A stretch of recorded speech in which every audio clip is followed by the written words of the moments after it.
Tonight on JoyNews Prime, management of CITI FM petitioned the National Media Commission over the alleged brutalization of their journalists while in the custody of national security. The management has also been reacting to the statement issued by national security on the incident. I don't understand what they are saying, honestly. The treatment of Caleb was completely unwarranted, overboard and illegal. And the statement from the Ministry of National Security doesn't address it. The president of the Ghana Journalists Association has meanwhile retracted and apologized for his initial comments on the incident. I therefore render my sincerest apology for any misimpression created that I was insensitive to the plight of the two journalists. The reigning GJ Journalist of the Year is calling for a commission of inquiry to thoroughly probe the many allegations of brutalities and abuse of citizens' rights by national security operatives. Or we have heard one person complain that they have been tortured, and we are speaking. It's far more than that. Set up a commission, let them invite Ghanaians, and let Ghanaians who have had an encounter with national security go and tell their stories. Authorities at the Accra Regional Hospital, Greater Accra Regional Hospital, are making a desperate plea for blood to restock its blood bank to stem the avoidable deaths being recorded there. Scientists have not been able to make or manufacture blood up to now. So when you have a hospital where you save lives of women, children, and adults who need blood, you can only appeal to the public to get that kind of blood for donation. In business, Ghana Revenue Authority introduces direct cargo delivery feature to reduce cost of doing business at the port. If the cargo is supposed to stay for a period, as it is not staying, then you are not going to pay interest or rent charges to whichever terminal that to be holding the facility.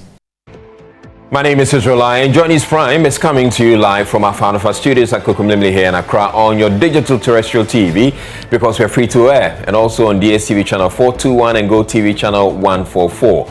This is the home of independent, fearless, credible, and impactful journalism. Do stay tuned in. Management of CITI FM CITI TV has petitioned the National Media Commission over the alleged brutalization of one of its journalists, Caleb Kuda, in the custody of national security. It also wants the commission to investigate what it describes as a raid on its premises by armed operatives. Details of the petition, which we'll share with you shortly, is the latest in a series of fallout from the detention of the CITI FM TV journalist. Information Minister Kojo Nkrumah was at the Accra-based media house Friday to commiserate with the staff. He called on the national security to conduct a thorough investigation into the alleged assault. As a colleague and as minister for the sector, I came by this morning to pay you a visit and also to express to you the worry with which we received the account as put out by Caleb and Zoe on what transpired during this interrogation at National Security. And we're worried because it does not reflect how staff of a security agency should treat anybody, be the person a citizen, let alone a journalist.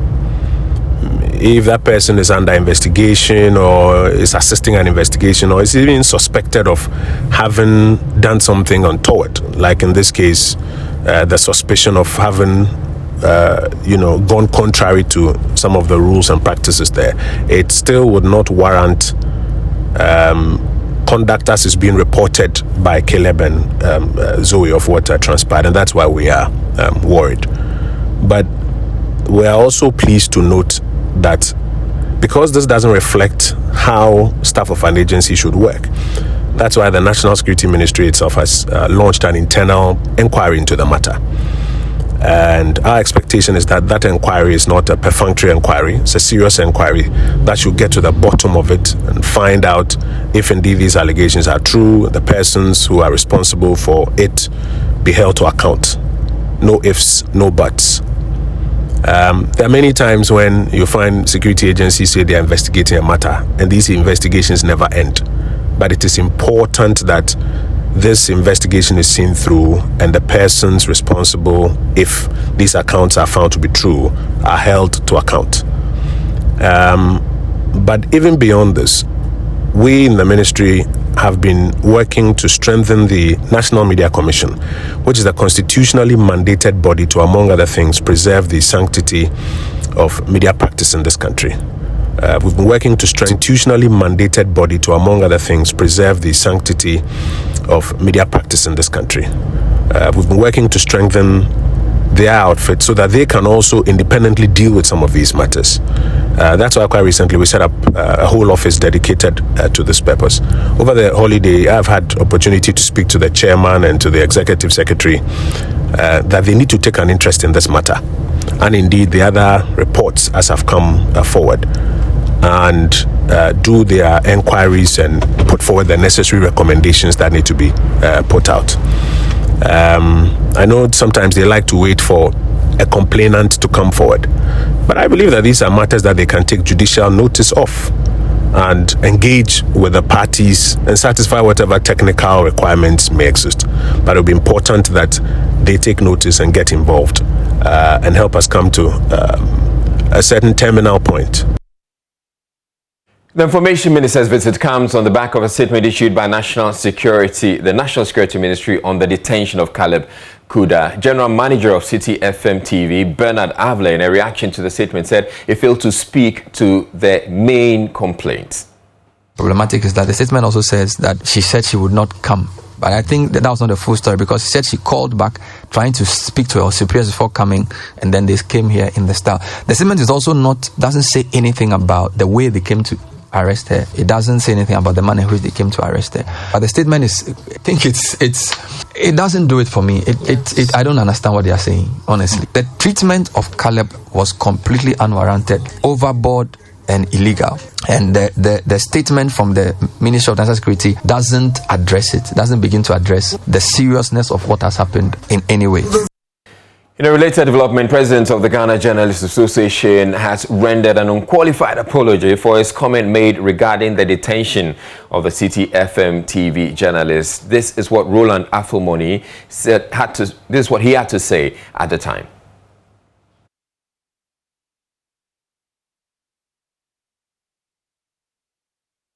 See a palpable ethical breach relative to Article 13 of the GGA Code of Ethics, which dictates that journalists must obtain information, videos, data, photographs, and illustrations only by honest, straightforward, fair, and open means, unless otherwise tampered by public interest considerations. You can see clearly that Caleb's attempt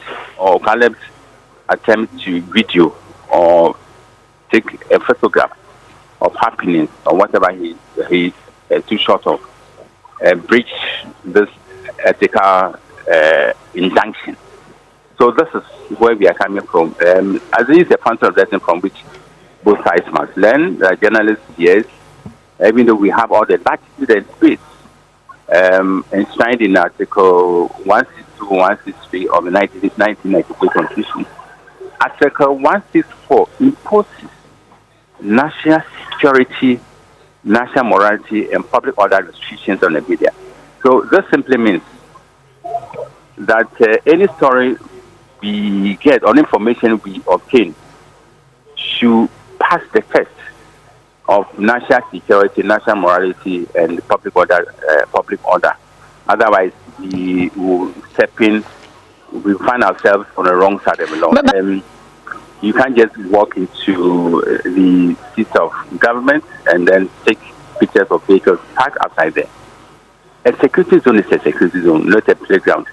So the security injunctions will apply at all times. So whether he was taking shots of vehicles or human beings, so to speak, the area is still a security zone. So the law must apply. Mr. Moni has since retracted, saying his comment on the matter was based on the scanty information he had at the time he responded.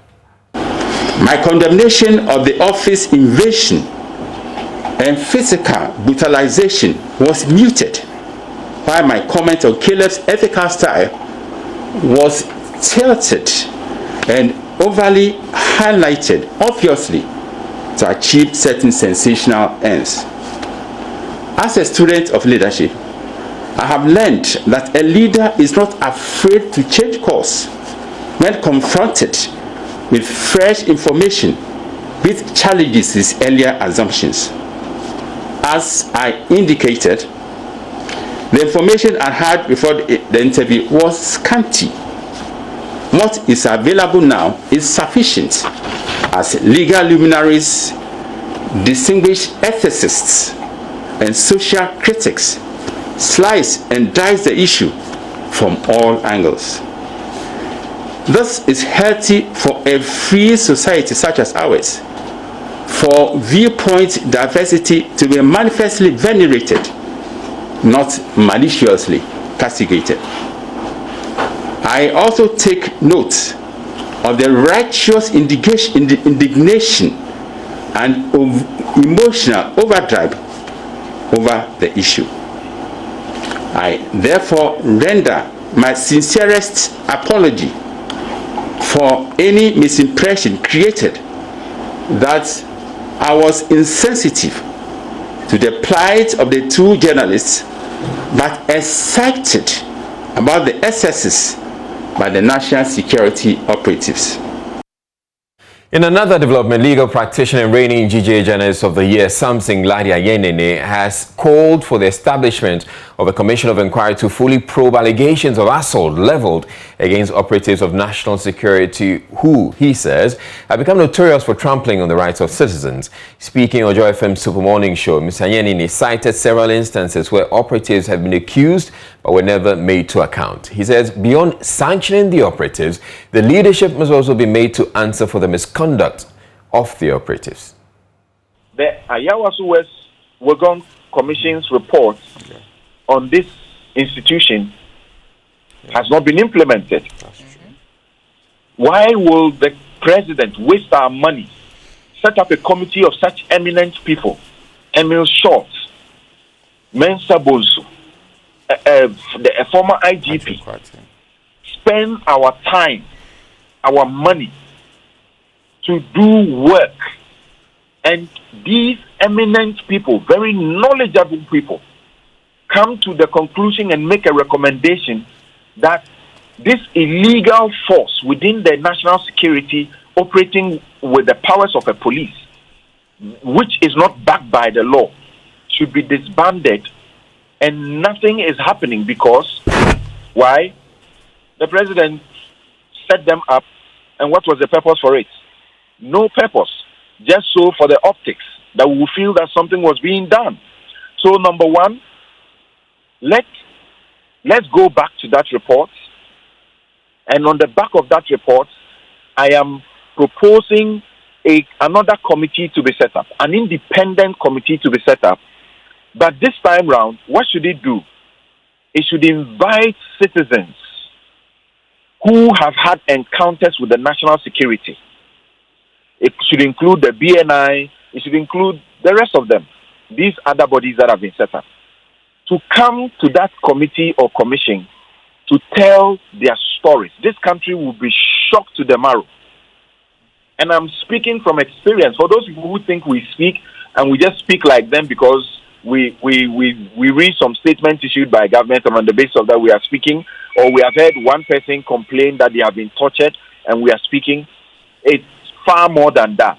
Set up a commission, let them invite Ghanaians, and let Ghanaians who have had an encounter with national security go and tell their stories.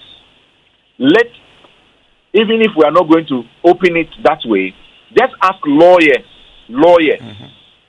who have had encounters with these entities to come and tell their stories, and you will be shocked. Now, during once we do that, we will find the stories, we will find credible situations that confirm what happened to Caleb as a consistent, above the law attitude conduct on the part of these guys who are put in this regime security. It's not a national security, it's a regime security.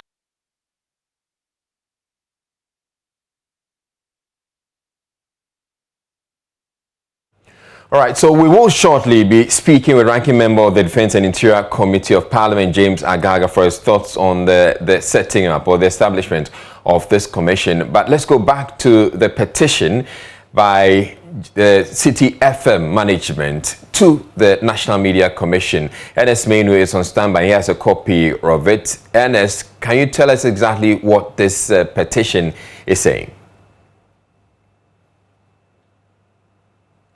You'd have to unmute, ERNEST. Yes, I hope you can hear me now. Yes, we can hear you. So I'll read to you the introduction, which captures essentially what CITI's complaint is. It says, management of CITI FM and CITI TV wishes to petition the National Media Commission about the conduct of the Director of Operations of National Security, Lieutenant General Achiaman, and the SWAT policemen working under DSP Samuel Kojo in the arrest, detention, and brutalization of Mr. Caleb Kuda, a journalist working with CITI FM and CITI TV, on Tuesday, May 11, 2021, and the Rambo-style raid of the offices of CITI FM, CITI TV by men from the same unit in a bid to arrest Mrs. Zoe Abubedu, which incidents caused alarm, fear, and panic amongst members of staff of the company and also endangered the lives of innocent Ghanaians. And so that is essentially what CITI is complaining about. The other paragraphs gives us details about the arrest of Caleb Kuda when he visited the National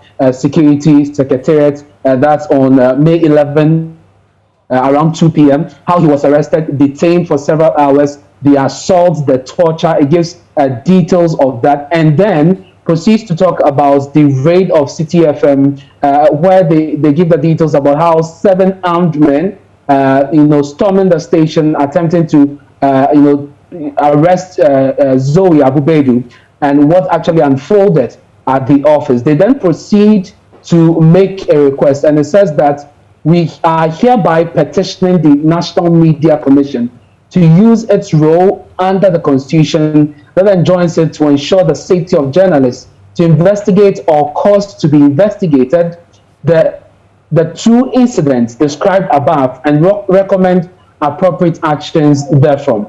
And they have attached the videos and the other details and other footages that they talk about to back their petition. And so that is essentially CITI FM's petition to the National Media Commission. Israel. All right, thank you very much, ERNEST MANU. We're joined, as I indicated earlier, by the ranking member of the Defense and Interior Committee of Parliament, James Agaga. Thank you very much, Mr. Agaga, for joining us. Let's start with what you make of the conduct of the security operatives in the alleged brutalization of Caleb Kuda.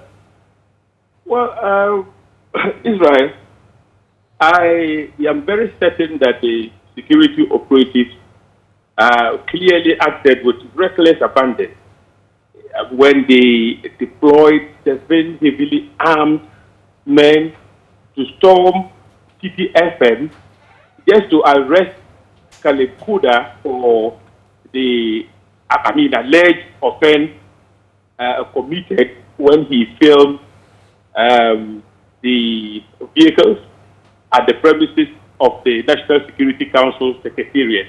I use my words advisedly because I don't think that Caleb committed an offense when he merely filmed those abandoned vehicles at the presence of the National Security Council Secretariat. Be that as it may, Israel, the security operatives again violated our Constitution when they tortured. They said Caleb, words of Caleb Kuda, he was beaten to pulp. He was asked questions about his ethnicity, etc. This shouldn't be happening in a democratic state such as ours. And so, all said and done, I think that nobody should owe the national security apparatus an apology like the GKA president has sought to do. I heard him say he apologized for the actions of Caleb Kuda. I think that is needless. When the man has been tortured, when he has been beaten, when a media outlet has been stormed in a Rambo style by national security operatives, we should be more concerned about the way and manner our security operatives are very willing to use brute force to harass and intimidate journalists at the least provocation. So I am scandalized, and I seriously would be moving our committee to get into action and deal with the issues. One important matter that has come up is the continuous stay of Superintendent Azugu, who is alleged to have led the operations of authorized sale at the National Security Council Secretariat. You would recall that the Short Commission of Inquiry clearly made findings to the effect and recommendation that they said Azugu be reassigned. That recommendation was accepted by government wide paper.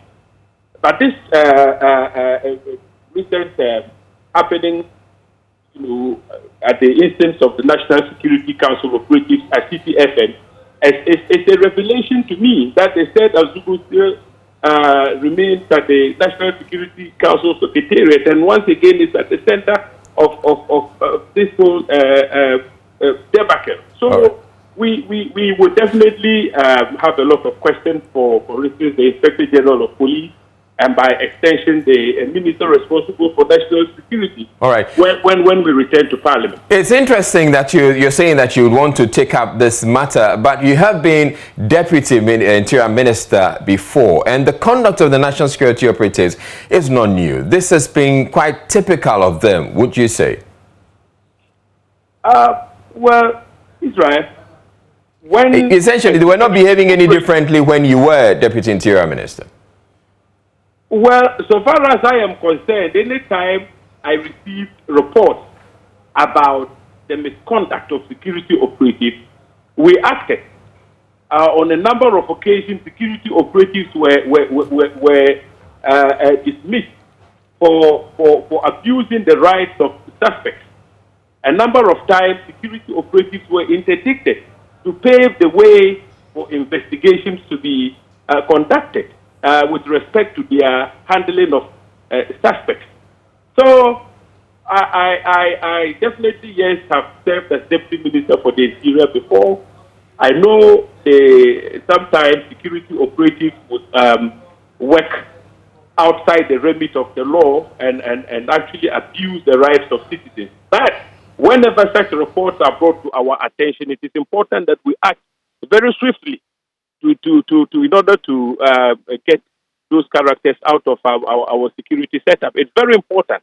The way we respond and the time within which we respond is very crucial. Do you think, or what form do you think the response should take? Because as I indicated, this is not new. This is something that has been happening over time. This matter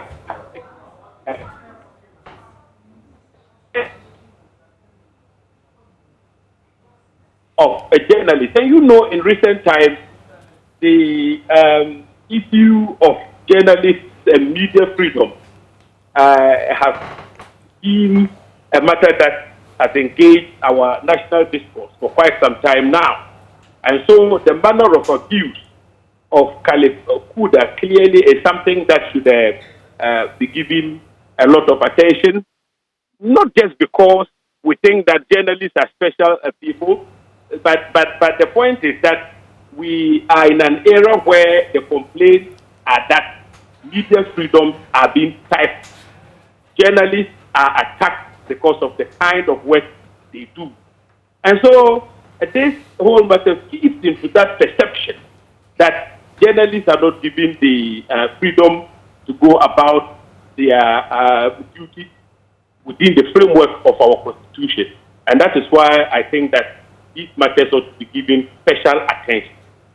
Now, you indicate that you would want your committee to look at this issue of the brutalities and the conduct of or misconduct of national security operatives. But Samson Ladi Ayenini is making the call for a commission or a committee to look at some of these incidents and enable Ghanaians or allow Ghanaians to come forward with their complaints. Is that something you'd want to support, or you'd want Parliament to take it up?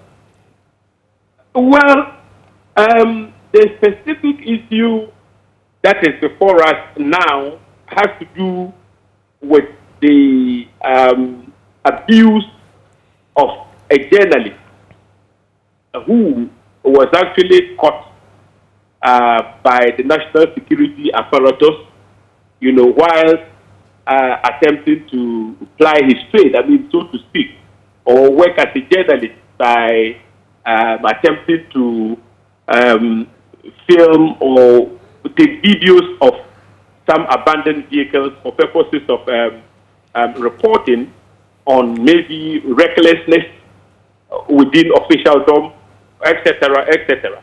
And so, yes, whilst I don't rule out the proposals made by my friend something like the Ayinene, I also should think that this specific issue should be dealt with. We can deal with the broader issue of the abuse of citizens' rights whenever arrests are about to be effected. In a broader perspective. But the specific incident of the brutalization of Caleb Kuda should not go without answers. We need to deal with that very swiftly and bring to book those who may have been culpable in abusing him. All right, thank you very much, James Agaga. James Agaga is the ranking member of the Defense and Interior Committee of Parliament. You're watching JoyNews Prime. We're taking a break, but still ahead in the bulletin, authorities at the Accra Regional Hospital, Greater Accra Regional Hospital, are making a desperate plea for blood to restock its blood bank to stem the avoidable deaths being recorded there. Able to make or manufacture blood up to now. So when you have a hospital where you save lives of women, children, and adults who need blood, you can only appeal to the public to get that kind of blood for donation. And then in business, Ghana Revenue Authority introduces direct cargo delivery feature to reduce cost of doing business at the port. Where the cargo is supposed to stay for a period, as it is not staying, then you are not going to pay interest or rent charges to whichever terminal that to be holding the facility. And we have business coming up after this break. Stay tuned in. And welcome to Business. I'm Charles IJ. The Customs Division of the GRA has introduced a new feature aimed at reducing congestion during offloading of goods at the ports. Now, the direct cargo delivery feature is aimed at ensuring the selected goods are not detained for a long time, which may pose security concern. There is more in this report.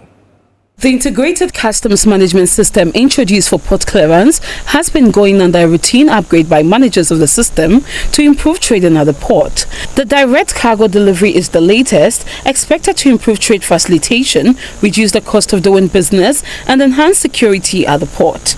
Principal Revenue Officer, Policy and Programs at the Customs Division of the Ghana Revenue Authority, Small Kafui, has been speaking to Joy Business about the development. But in this particular case, as soon as the vessel berths, you are going to take cargo.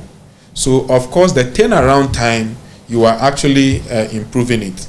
Then, where the cargo is supposed to stay for a period, as it is not staying, then you are not going to pay interest or rent charges to whichever terminal that to be holding the facility. So, in fact, it is actually an incentive for especially the importers, which is supposed to improve the clearance time and then to reduce the cost of doing business. He also explained what has influenced this new trend onto the ICOM systems. It is to decongest. So where you have something in bulk and you want to pack it into a particular location before you come and take delivery of it, again that you would have been congesting the port. So one key is to decongest. One is also of security. I was mentioning that there are some products that of high security concern. We wouldn't want that as soon as we wouldn't want to stay at the port for some time.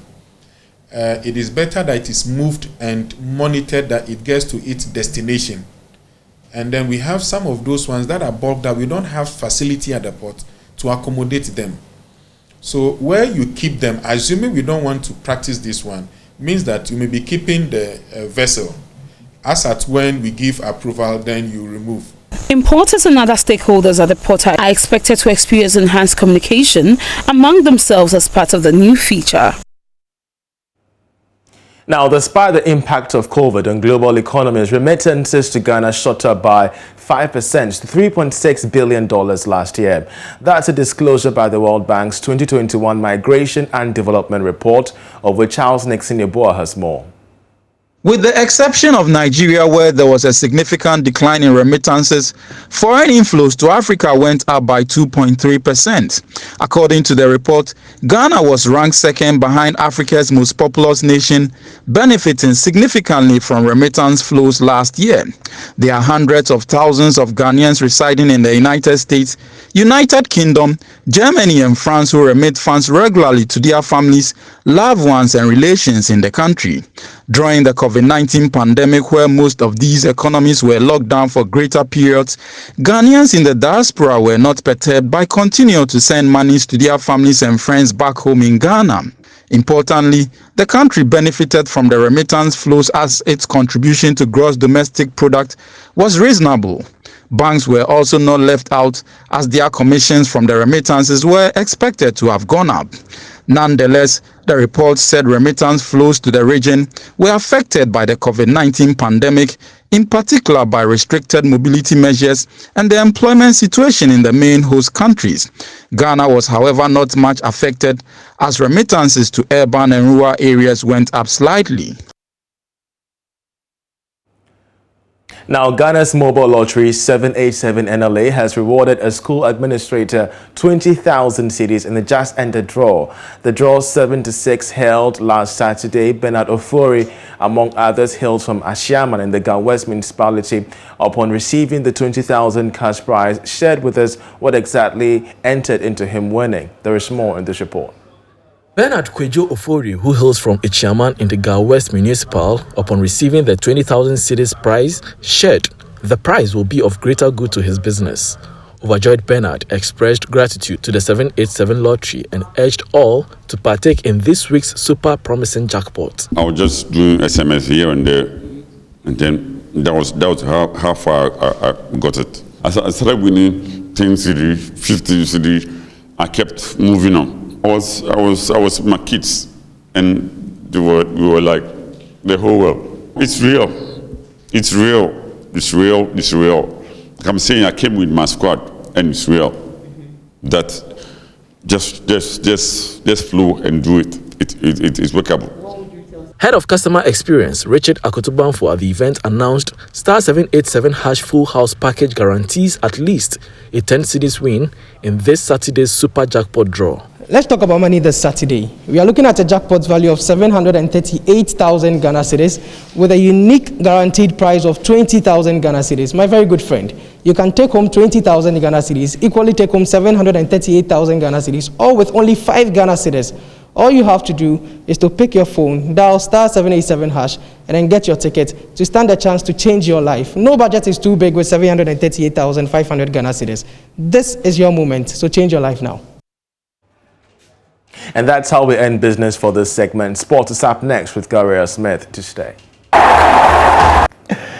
Thank you for staying with us on JoyNews Prime. I'm Gary Al Smith, and this is the sport. First of all, the Black Stars will be playing friendly matches against Morocco and Ivory Coast next month. A head coach of the team, AKONNOR, reckons that the upcoming games against the Atlas Lions and the Elephants will give him an opportunity to assess the strengths and weaknesses of his team as he continues building a winning squad for the FIFA World Cup qualifiers and the Nations Cup, all slated for next year. There is more in the following report. Senior national team will play Morocco in Rabat on June 8 before hosting Cote d'Ivoire at the Cape Coast Sports Stadium on June 12. Head coach of the team, AKONNOR, believes the opponents provide his team a stern test and expose his weaknesses for the technical team to work on as they seek to build a formidable team for the 2022 African Cup of Nations. It is important because of the opponents. I mean, we will then, after these two friendlies, we will know definitely the strength of the team, what we need to do to improve, and how it will work for us in the coming next matches. And so we take this very, very serious, very, very important for us to prepare very well and have a good two friendly matches. Yeah. Mr. AKONNOR, said the criterion for selecting players for the national team is based on playing regularly and committed to the national cause. There are various clubs doing very well, and of course, those who are also committed to the national cause.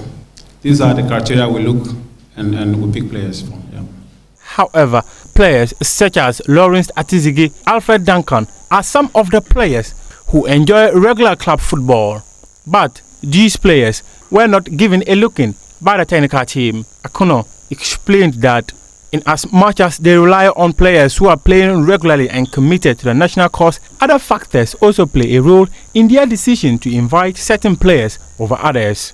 The fact that he's playing regularly, that's also, we have, there are a lot of different factors why we don't pick some of the players. Some of the factors I will not be able to, because it's internal, I will not be able to tell you. But there are different factors. Yes, I understand he's doing well, he's playing regularly. But of course, those we've picked are people that we've also have trust in them, we believe in them, and of course, when the chance comes, we will invite him. He has been here a couple of times, under my watch, and therefore, we've picked these players from what we've seen and what we believe in, and that is why he's not here. The Black Stars were built to play Ethiopia on June 6 in a 2022 World Cup qualifier, but the postponement of the qualification series created a void the Ghana Football Association seek to fill. And in seeking to fill that void, they had a call-up. One of the 8 locally based players is GLADSON AWAKO, and he was invited for the friendly games against Morocco and Ivory Coast. The Great Olympics poster boy believes he has been rewarded for his stellar performance in the ongoing Ghana Premier League. It's something that as a player I've been looking forward to. I've been working so hard, praying as well, and I should say I thank God that it happened finally. And being there is something that I know, like any other players out there also want to have this experience, because as a player it boosts you, it gives you that confidence, for you to keep pushing and you know that you are doing something good if you get such opportunities. And as a Ghanaian player, we are lucky we have a coach who is looking everywhere for the league, even to have like 12 players invited. It shows that we are doing something good here in the league. So it's a big opportunity for all of us to keep fighting and keep working hard. That's the sport for now. Gary Al Smith here. I'll be back on the other side of 8 with more. All right, it's time for Showbiz, and Becky Bex has joined me, and she also has a statement to read to you for not showing up yesterday, even though she promised you. I apologize. I had to, I don't have anything written down. But let's talk about Kofi Kenyatta. He spoke so passionately about football and his love for football. Yeah, apparently. Yeah, and so he had to go into, Is he buying a football team or something? No, he actually owns. He owns, okay. A football team. Timu FC. Is that where we've gotten to now? Yeah. So what do you guys do? You just, gather around and play football, or you're looking at, having... We have a team. We will be competing in the juvenile level. We have under 13, under 15, and 3rd division. Oh, wow. Yeah, so we will be playing. It all started when, I have a football background. I used to play football. There are parks everywhere in Ethiopia. Now, but there are parks everywhere. So, the source of entertainment was football. So, I had wanted to be a footballer. I have footballer friends. I hate to see talents go waste. Like, people who play without any push, they relax. So I motivate them by buying them football boots. Though they are not signed, I don't, they are just friends and people I see around. Excuse me. So I buy them football boots. Sometimes I take some to teams. I try to push them, but I decided to make it a football team. so that I know, okay, they are under my care, they are training, they are being taken care of, so that when you take them to teams, you don't get disappointed because you know they have been trained. So it's a team now.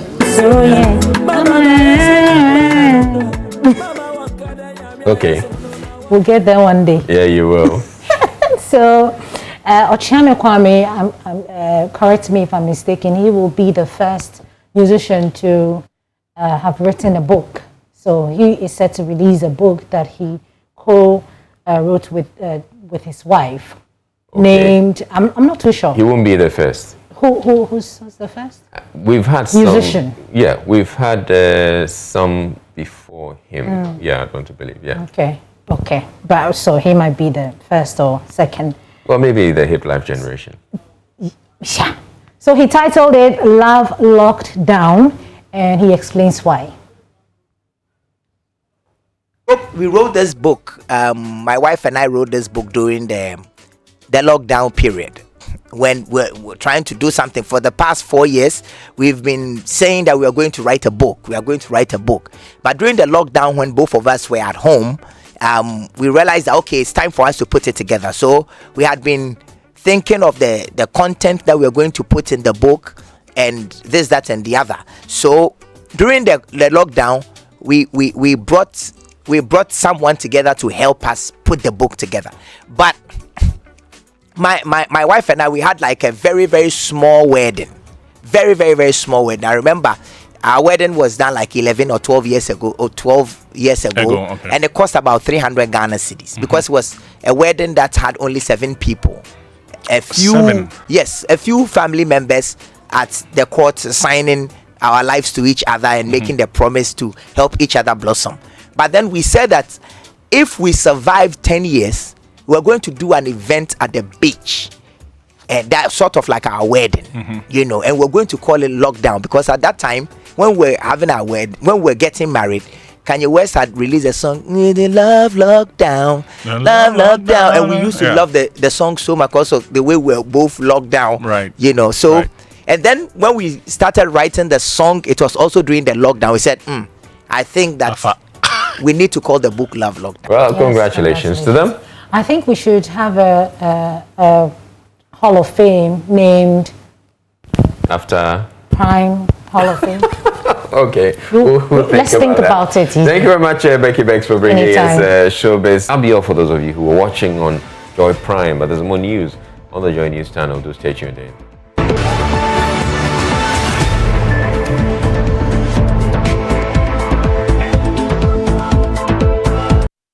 Health facilities in the Greater Accra region have been struggling to save lives due to the shortage of blood in blood banks.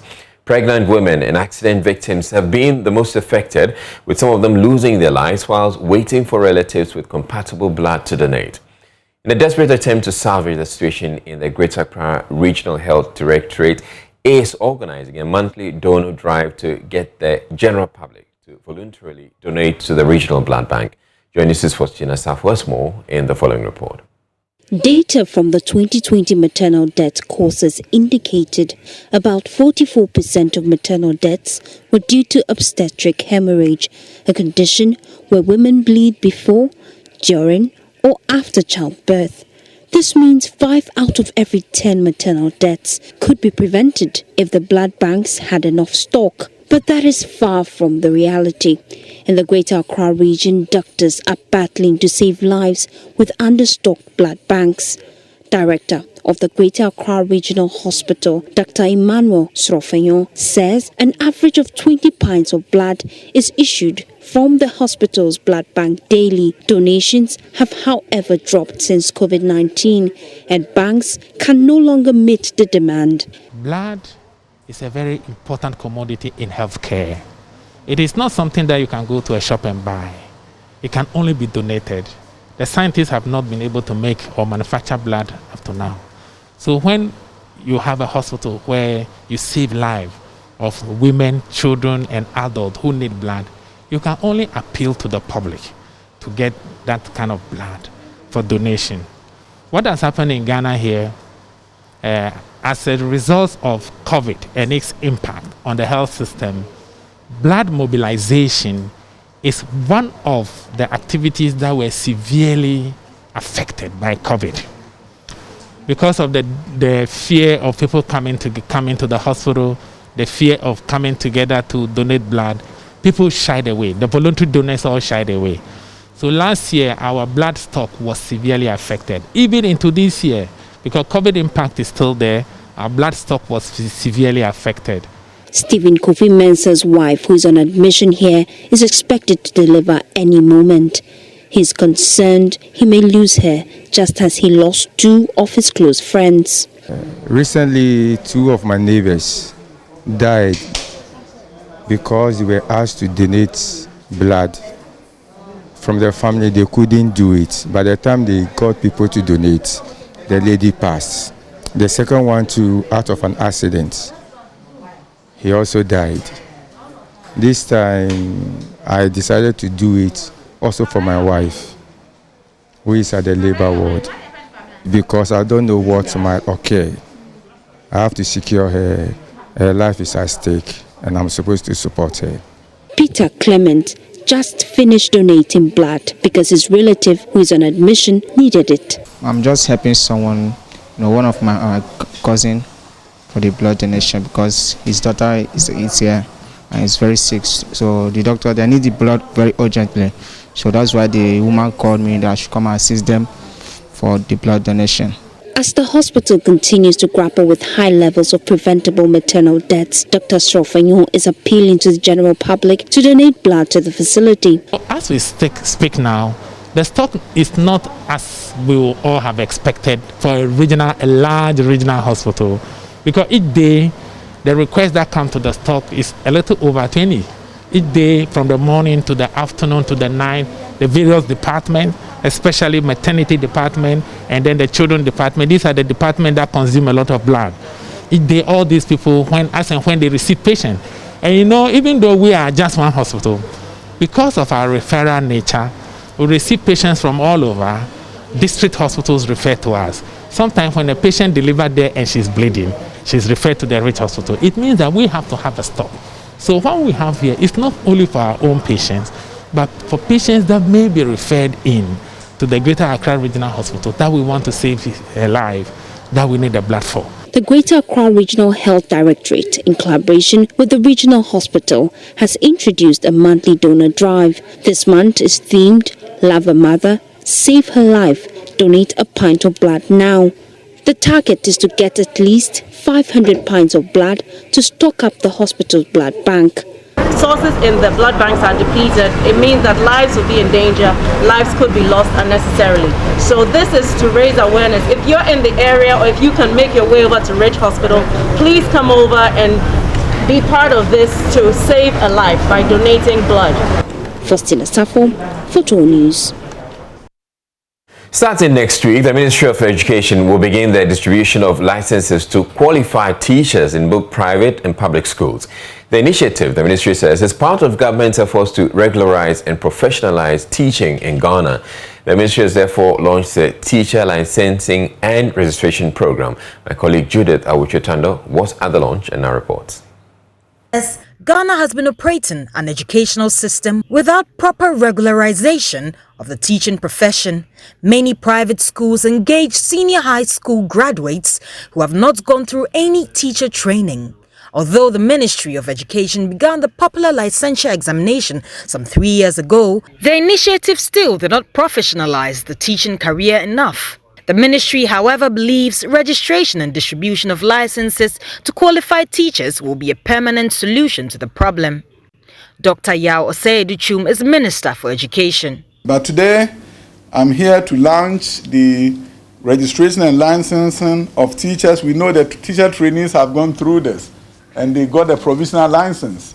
And this begins the formal process of giving them a regular license and also ensuring that those who were grandfathered into the act, grandfathered meaning that they were not required to do the exams, also go through the registration and the licensing so that they can also know that they are part of the group of people who the nation is calling upon to really help implement the new curriculum that has been introduced implement new strategies to ensure the education system will be fit for purpose. Starting on the 17th of May 2021, the Ministry of Education will give out licenses to qualified teachers beginning with the Greater Accra region. In an interview with JoyNews at the launch of the Teacher Licensing and Registration Program, Executive Secretary for the National Teachers Council, Dr. Christian Adepoku, said only teachers who have received the requisite teacher training will be given license. Both private and public school teachers who are qualified are supposed to register and be licensed. He further explained qualified teachers who began their teaching careers before September 2018 will not require the licensure exams to be given licenses. And by qualification, I mean that anybody who has gone through teacher training, either through training college or through a university that is well accredited and has graduated before 2018, that person qualifies to be given a license without writing teacher licensure exam. Government is hoping that by this exercise, teaching in Ghana would see a drastic improvement. Judith Awachitando, JoyNews. President Akufo-Addo has today opened talks with transport operators over plans to increase fares following recent fuel price hikes. He personally led the negotiation with the transport operators on an acceptable increment for the transport fares following the recent adjustment in the prices of petroleum products. Two earlier engagements with the transport minister seem to have broken down as the operators are refusing to back down on their proposed 15 to 20% increment. Presidential correspondent Elton Brobe has been monitoring the meeting and has joined us with more on this. Now, Elton, what more can you tell us from this meeting? So easy. My information is that the Transport Coordinating Council will on Monday issue a statement communicating the outcome of this meeting that was held behind closed doors. Now, few issues came up, and indeed, the transport union went to this meeting hoping to get some finality on their proposed increment in transport fares, basically between 50 to 20% for the GPRTU, and then for those the other unions, their proposal was for government to accept between 30 and 40, looking at the current increment in petroleum products. Now, what I take from this meeting is that the transport minister says that there are still some issues that they need to iron out with the Ministry of Finance. For example, they have tabled a motion before the Ministry of Finance to bring clarity to some of the provisions in the Income Tax Amendment Act. Now, the Act, in its current form, suspends the payment of vehicle income tax for taxis and trotro. However, its application has been shrouded with some ambiguity. The tax constitutes part of the cost build-up for the determination of the fares, and for that reason, the Transport Ministry, under the auspices of the Coordinating Council, they want some clarity from the Ministry of Finance, the Ghana Revenue Authority, so they can resolve this matter. They are of the view that if this particular matter is resolved, then they can hold a very strong position in terms of getting the transport operators to agree to increase fare by just 10%. It has been the position of government since the meeting was underway at the Jubilee House. Now, my information is that hopefully before Monday, the GRA and the Ministry of Finance will communicate to the Council whether trotros and taxis can still hold on with the payment of the vehicle income tax. If that is the status quo, then it means that the cost build-up may decrease, and then government can enforce its proposal of 10% increment on the transport union. But for now, what they are demanding is 15%, because according to them, the recent increment was about 12%, and they are also expecting another increment this weekend, which means that, the fuel that is buying would have gone up by at least between 14 and 15%. For that reason, the government might meet them halfway in getting it done. They've warned that if by Monday there is no finality on this matter, then they may be forced to increase prices on their own. All right, so Elton, essentially what we are to expect is that there's definitely going to be an increase in transport fares, except we do not know by how much. Exactly, because government position is that looking at the cost component, which includes the increment, cost of spare parts, inflation, driver salaries and taxes among others, government is asking them to consider increasing by just 10%. Also, the fact that trucks and taxis have been suspended, they've been asked not to pay the vehicle income tax until a time that the Ministry of Finance can give them the green light to go ahead and do it. But some are arguing that even though there is this provision says that they should suspend the payment of the vehicle income tax, some have been paying anyway. And that's the reason they want the Ministry of Finance and GR to clarify this particular matter. They are saying that they need at least 15%. They can't come below 15%. Government puts in 10%. Some are even arguing between 30 and 40%. But government says that giving them what they are asking for will further make life difficult for those who use everything. So 10% should be okay. And they are looking at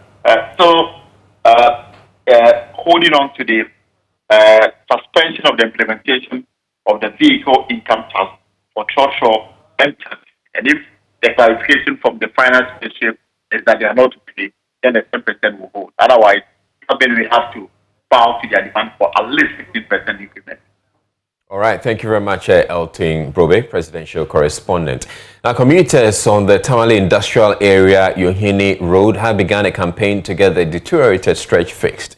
This follows an accident on Wednesday, May 13, that claimed the life of a pregnant woman.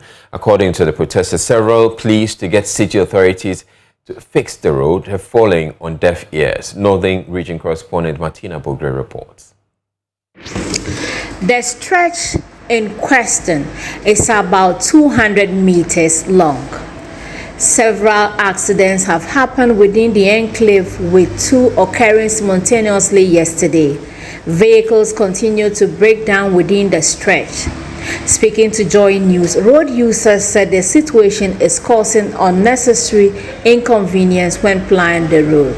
A car mechanic and a welder, Prince Ayoko Dokurugu, questioned how many people authorities in the area want to hear dead before they take action. Look, I'm a mechanic, I'm a welder, I'm a blacksmith. I've fixed several trucks here who has locked on this pit. It's no more a manhole, a pothole. It's now a pit. It's a dam on the road. Why are we going through this? You know, we have leaders in Tamale. We have Tamale mayor. The mayor of Tamale is here. The regional minister is there. Our chiefs are there. I mean, opinion leaders, assemblymen are here, and everyone is looking at this pit, this manhole, to kill people before they come out to say it's an accident. What is an accident? Are we going to wait for the problem to be for the problem to destroy people's life before we come out to fix it? What is the responsibilities of these leaders that I'm talking about? What is their responsibilities? At the end of the month, do they get paid or not? What are they get paid for? What is the government paying them for? And the government itself, what are they doing? We have the urban roads here. We have the Ghana highways in Tamale. All these particular government institutions is in Tamale, watching this pit to kill people. Another resident, Abdul Razak, said if Ghanaians are calling on government to fix the country as being campaigned, it is because of simple things like potholes left unattended to. I don't know. We are pleading with the leaders. And this road here has been causing trouble for us here. It caused accidents here. Yesterday, there's a pregnant woman here lost her life here. There is an accident here. So when we are talking of fixing the country, this is what we mean when we talk about fixing the country. It caused a lot of economic hardship for us here.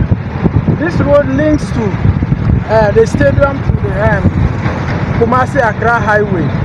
And when you get to the runabout there's also another dump there, if I may describe it. There's also another hole at the runabout, just in the middle of the runabout.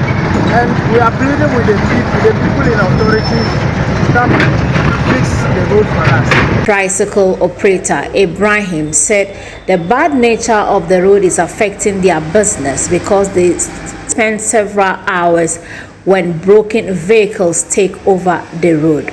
So Kwame, frankly speaking, just the especially sometimes cars, long vehicles. And I'm buy a bit more tight to make by was so it will mark Kwame Muchi, Genocide, Basana, affect because it will go with maybe some 2 or 3 minutes, we will make now more than 30 to 40 minutes. Genocide, a cage in the power. Frankly speaking, also, it's been my vehicles, it's been my problems abound, because Oban was sharing out,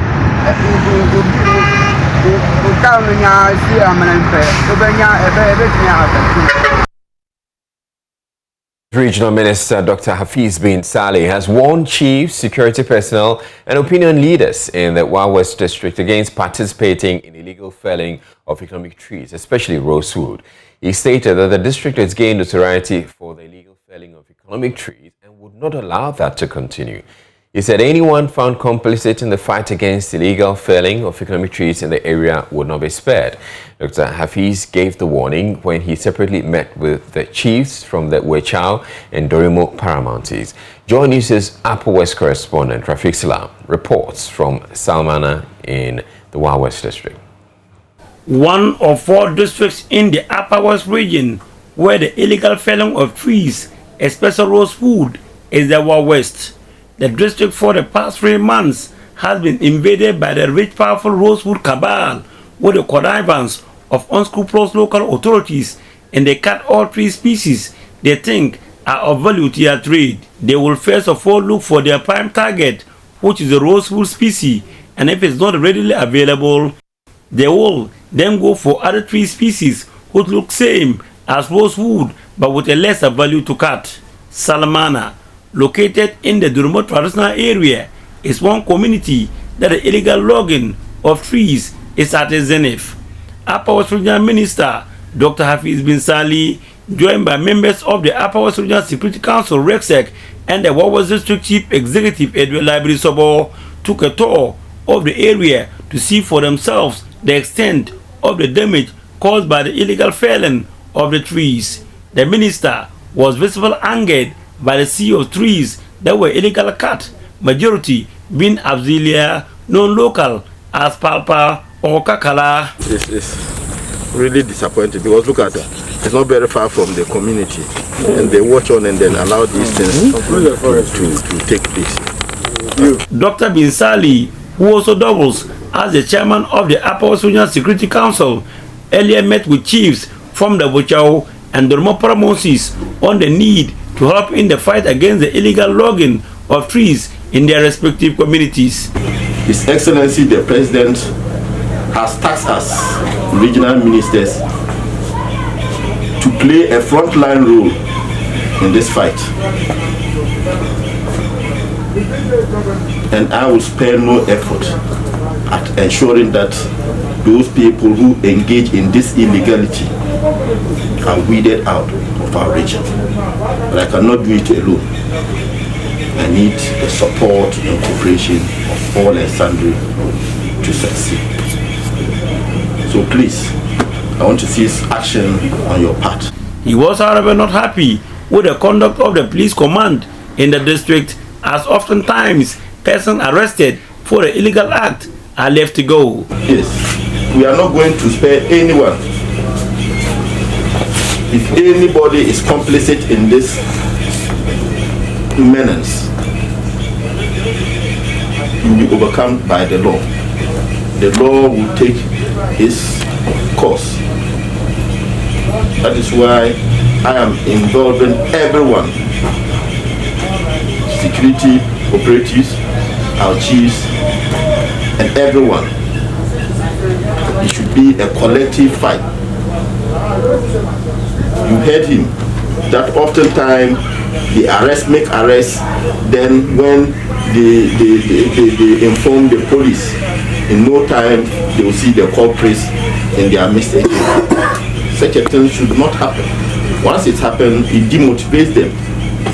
Reporting for JoyNews, Rafik Salam, Salamana. The lack of external support to end open defecation in the Ashanti region is the biggest challenge facing environmental officers. Of the thousands of communities in the region, only 7 in the Setri East and Asante Akim North districts have been declared open defecation free through community-led total sanitation program between 2018 and 2020. While the region is not the worst in open defecation, the practice is a cause for concern. A media coalition against open defecation has been launched in the region to help end the menace. Mahmoud Mohamed Ruddin reports. But some years back, there was no house in Kumasi that didn't have a toilet. You see, now, with time, it became increasingly difficult to manage those bucket latrines, and it was phased out. Then the gap, a big gap was created. What was that gap? No technology to replace the bucket latrine, because every house could easily construct a bucket latrine. When it was phased out, there was no immediately plan to replace that, and so the gap was there, a huge gap. So everybody resorted to the use of public toilets, and they became very terrible, you and I know. So people had to resort to open defecation, and that is why we now see open defecation in the communities of Ashanti. 2014 Kumasi Metropolitan Assembly's report revealed 5% of the population in Greater Kumasi engage in open defecation, 39% rely on public toilets, while 56% have some form of decent toilet facilities. The only research report that I have which is authentic is some few years ago, 2014, that Okyeame through Urban Sanitation Program, Urban 2, the USP, contracted ERNEST and Young to do a sanitation survey for Okyeame, and that is the only report that we have which has absolute figures. And per that report, Kumasi, Greater Kumasi, has 5% of its population doing open defecation.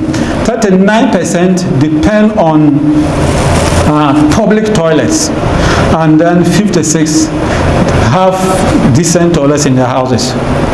That is the only statistics at the high, and I don't want to guess other figures. Okay.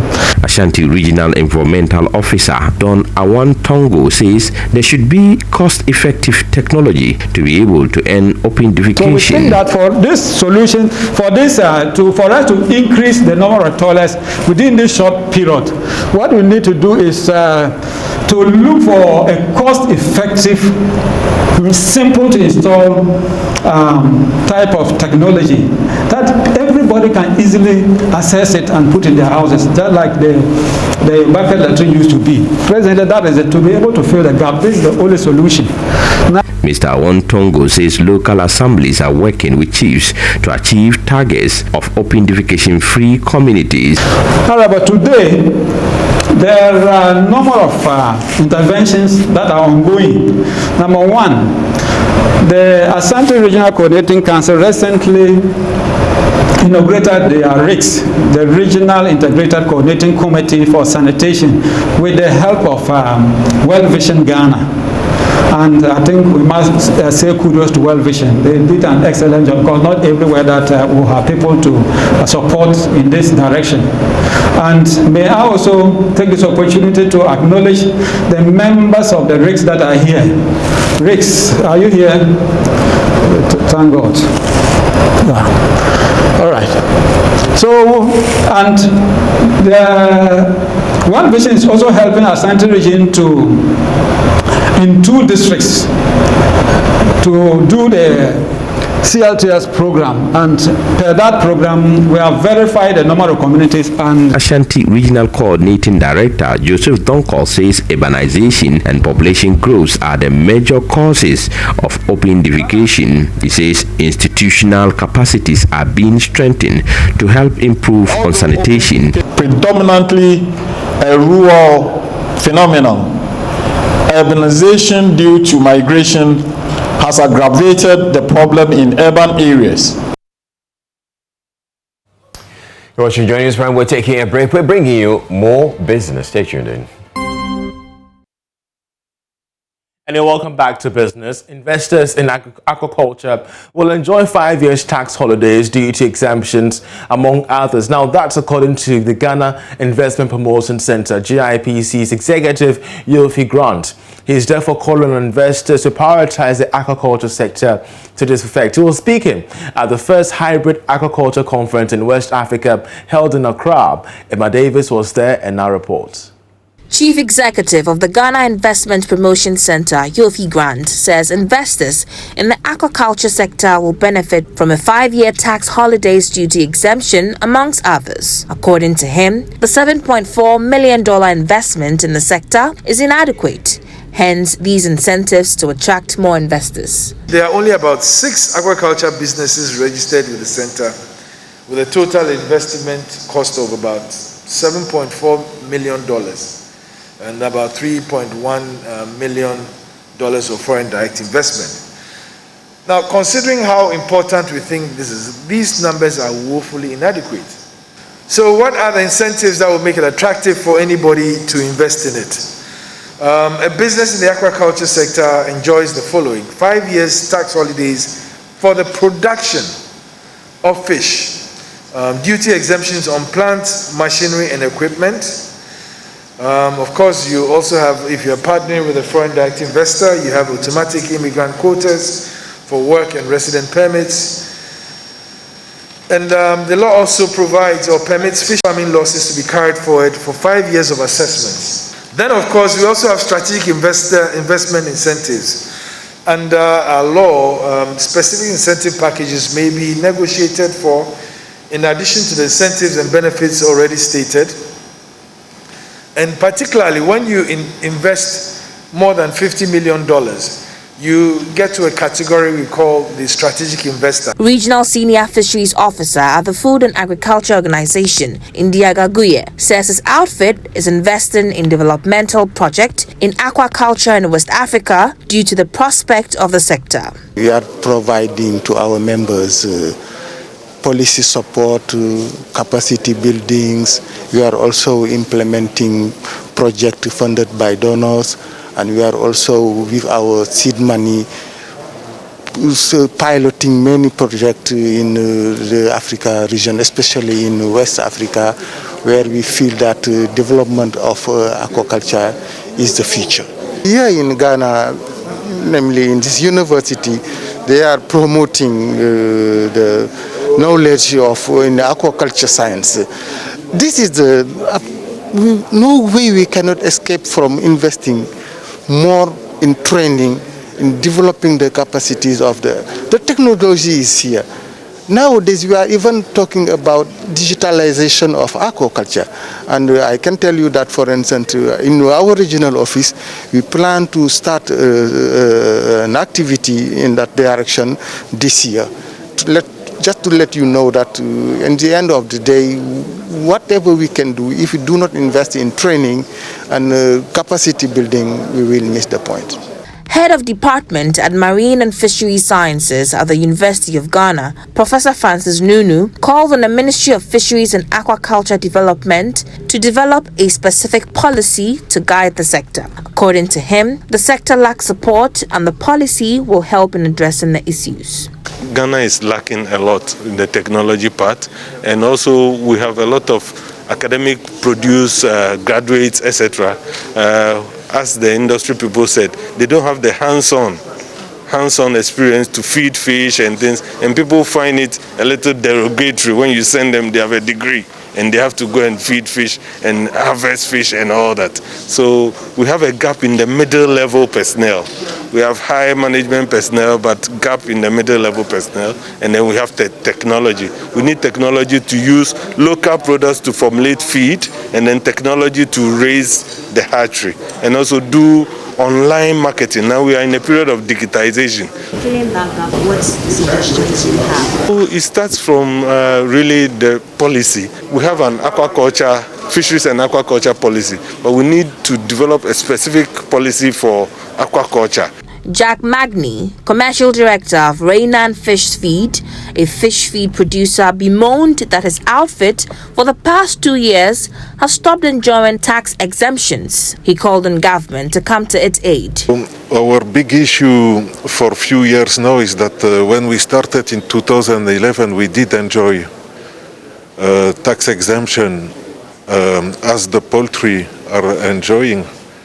And actually, for the last 2 years, we cannot enjoy anymore this tax exemption because we are not poultry, because we are fish, and a new law has to be implemented, but which give a very big penalty to the fish farmer, because as we are speaking now, the industry is really sick. We have a big problem in the industry. Instead of growing and instead of increasing volume, in the opposite way we are coming down because of so many issues, the cost of production, the tax, but also we have some sickness that has been brought by some operator coming from China. The Chamber of Aquaculture Ghana, in collaboration with the University of Ghana and World Aquaculture Society, organized the first hybrid aquaculture conference in West Africa. The event, which was held in Accra, was on the theme New Strategies to Promote Inclusion and Transparency in Aquaculture Management in West Africa. Let's now bring you a summary of international business news making rounds.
And that'll be all for business. Many thanks for watching. I'm Charles. IHS Sports is up next this day.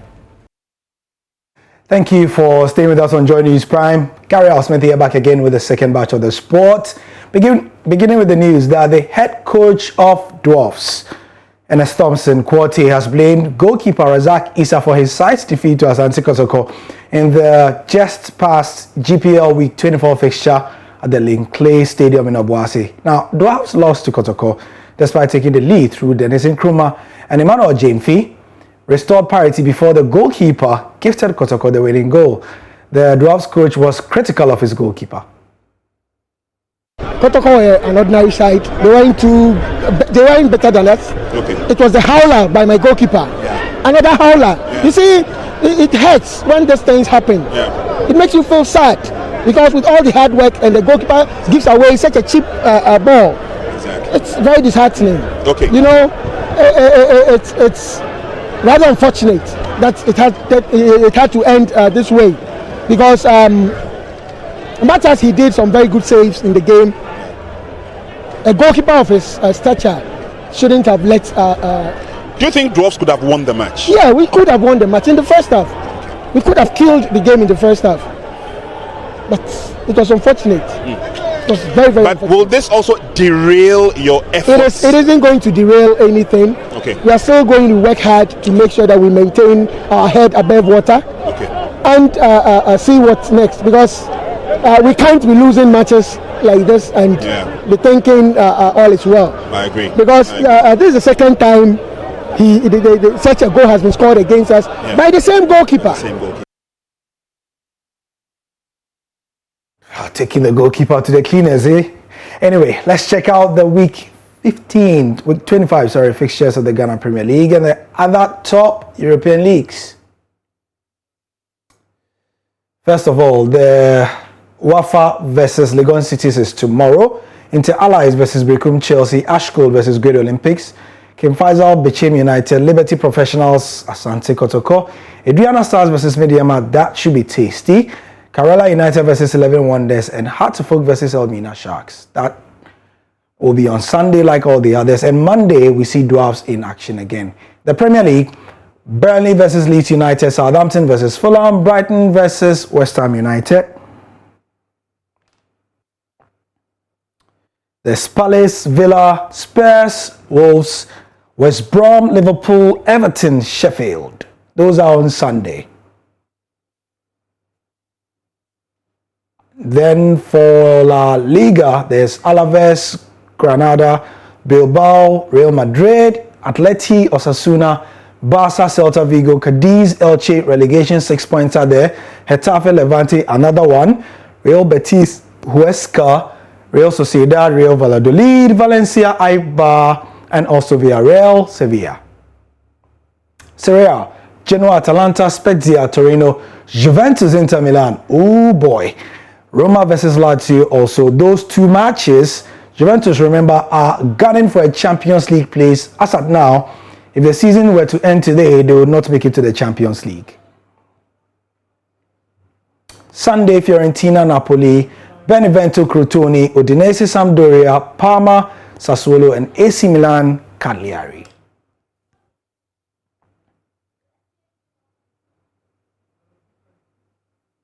Monday, Hellas Verona versus Bologna. And on that note, that's how we end the sport. Also, remember, the United States track and field team have cancelled their camping ahead of the Olympics because of the same fears. And as you know, the US is a big country when it comes to track and field. So the question is, will others follow? That's the sport for now. Thank you for your time.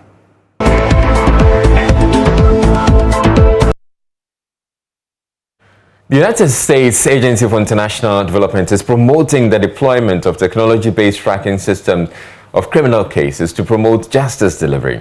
The introduction of the case tracking system, signed up by at least 6 key justice sector institutions, such as the police, prisons, Attorney General's Department, Judiciary, among others, also allows civil society organizations and the citizenry to monitor progress of cases from beginning to the end. My colleague Okyeame has more in the following report. Ghana's case tracking system promotes the involvement of civil society organizations in advocacy for justice delivery. The software, designed to digitally track criminal cases from inception to end, was introduced in 2018. It initially targeted 40 districts in 7 regions of Ghana. But 3 years on, key justice sector institutions such as police, prisons and the Attorney General's Department are yet to use them. Esther Ahulu is program manager at the Commonwealth Human Rights Initiative. When it comes to justice delivery per se, the CDD Afrobarometer research report, it shows a lot of challenges with the justice system in Ghana, be it a barrier to access justice, the high cost and then delay of cases, be it lack of lawyers and all that, and then the fact that people are being on remand for so many years. So it's not that these key institutions are not working.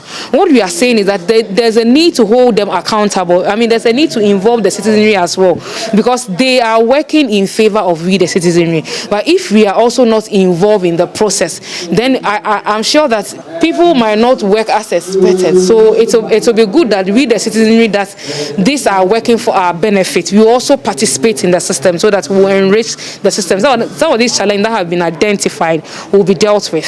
I talk about remand prisoners. I mean, it means that the person has not been convicted yet, but the person has been remanded for so many years. This CTS, when it's functional, when it's working as expected, will actually work in such a way that all the key justice sector institutions will be alerted on the platform when, for instance, somebody is being due for cause and the person is not being taken to cause. The CTS system will show.